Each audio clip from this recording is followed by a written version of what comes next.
I actually got through to page 523. Okay, Catherine the Great, page 523.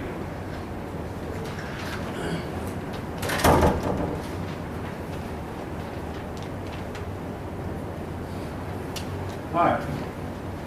I want to start off by saying something about the Philosophes that I didn't quite get said, but about philosophy. If you fast forward to the 21st century, you'll find, I asked some older professor one time, what is the prevailing philosophy of the time? He said, we don't have one. We've tried this and it doesn't work, we've tried that and it doesn't work, and the fact is there is no philosophy that we embrace anymore. It's just we are completely devoid of any philosophical belief, and it's somewhat fashionable to claim I don't have a worldview, because all the worldviews we've tried have simply led us to a dead end. And there's, for each philosophy that we have, there's always some compelling reason why it cannot be true. And by the way, that's going to apply to scientific theory, which we'll talk about more in the next chapter. Every theory about, so I'm not talking about practical science, like how you put together a better automobile engine or make a better video camera or a better computer. That's practical science. I'm talking about theoretical science. Every theory we have about how the universe is put together, how the universe runs, has some compelling reason why it just cannot be so. All right. Now back to the time period we're talking about. Catherine the Great. You notice the name the Great. It's been about 2 or 3 semesters ago, one of my pupils did a paper on the name the Great, and she asked me, how is a person determined to be great? I said, just each generation decides for themselves, is this person worthy to be called the Great or not?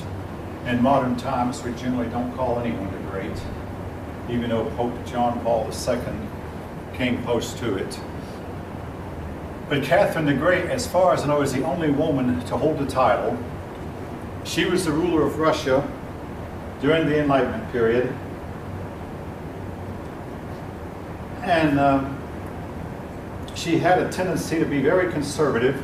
She paid lip service to Enlightenment, and she invited the philosophe Diderot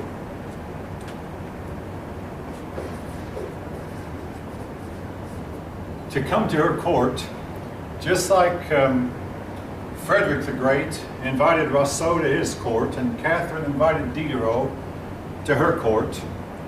And she would seek his advice, but she seldom did what he suggested. And again, under her rule, the plight of the lower classes got worse and worse as the nobility achieved more and more privilege.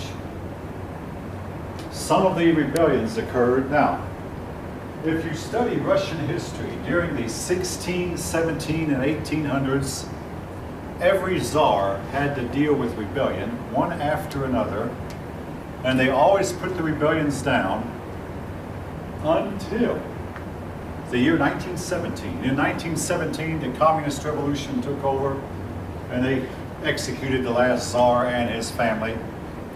But that's where this is all going to lead. The plight of the poor got worse and worse. The privilege seemed to get better and better.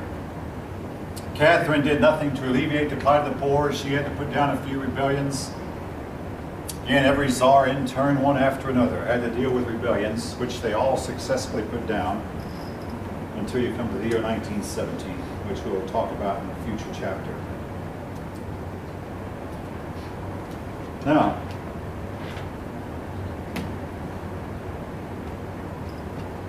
oh yes, at this time too, the Russians began to expand toward the west, and that's why if you look on a map of Russia today, you'll see that they have Siberia. They didn't get all of Siberia all at once, but they have, under Catherine, they expanded way to the west and got a lot of Siberian territory, and they expanded south and got part of the Black Sea. This was a policy that Peter the Great had started, the Black Sea part of it. Peter started trying to conquer the Black Sea, and they got the northern part of the Black Sea, and eventually the later czars were to capture all of Siberia.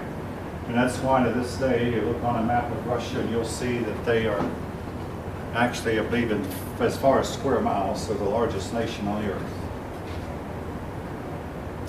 Now, I always throw this in. Oh, maybe I had a professor tell me this kind of livens up the story a little bit. There is a rumor circulating that Catherine the Great died while trying to have sex with a horse. And a horse got on top of her and crushed her to death. And the worst part is, because of the secrecy surrounding so much of Russian history, you cannot actually prove this story one way or another. And from what we know of Catherine's character, there is a possibility that the story could be true. That some of her servants lowered a horse on her and the ropes and crushed her to death. Take it for what it's worth. I mean, this story, I mean, you can look it up on the internet. I had a pupil tell it to me one time, and I looked it up, and basically what I read is what I'm telling to you. All right. Anyway, we'll leave that. Your book then goes on to discuss did the absolute monarchs try to govern by principles of the Enlightenment? And your book concludes they did what they had to do, that the time just was not right. The Enlightenment, the world wasn't quite ready for it yet. I want to say this. I mean, while your book is summing up the Enlightenment, which you can read yourself what they say, this may not be a math class, but if you see a problem like this,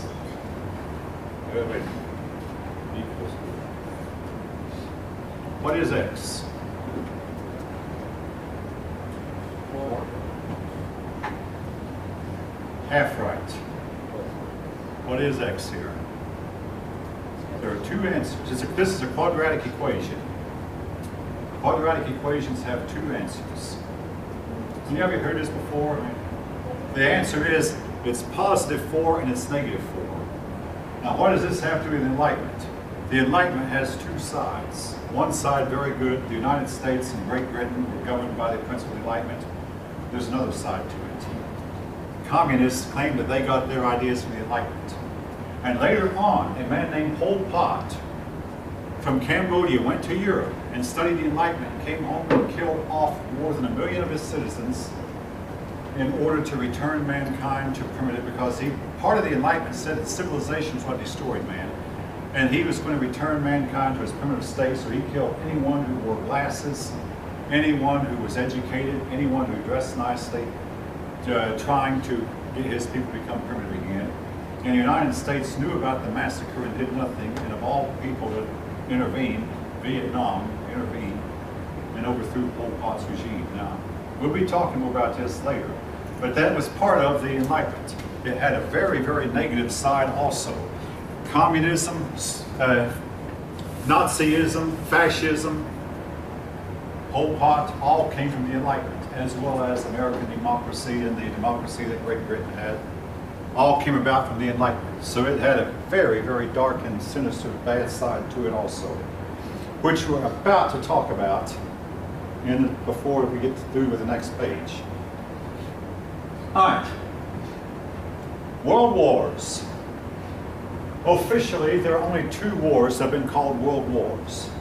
But actually, the first world war, your book calls it a global war, was the 7 Years' War. Why? Because during the 7 Years' War, it started in Europe and it spread all the way to Asia and was fought in India and was fought in North America. We know of it as the French and Indian War, which I've talked about. And if you remember what I said more than a week ago, as a result of the French and Indian War, Britain received North America. What I didn't tell you then, but I will now, when the 7 Years' War was over, Britain threw the French out of Canada, or not only out of Canada, but out of India also. India and Britain, pardon me, let me start over again. Britain and France had been vying for control of India. As they slugged it out, Britain won the war, and France gave up all of its claims to India, and France gave up most of its claims to North America, at least to Canada. Now, the French did get to keep New Orleans. We wound up getting that from Napoleon later. But the French got that part of North America. So the Mississippi River, the mouth of Mississippi, where the Mississippi pours into the Gulf of Mexico, the French got that.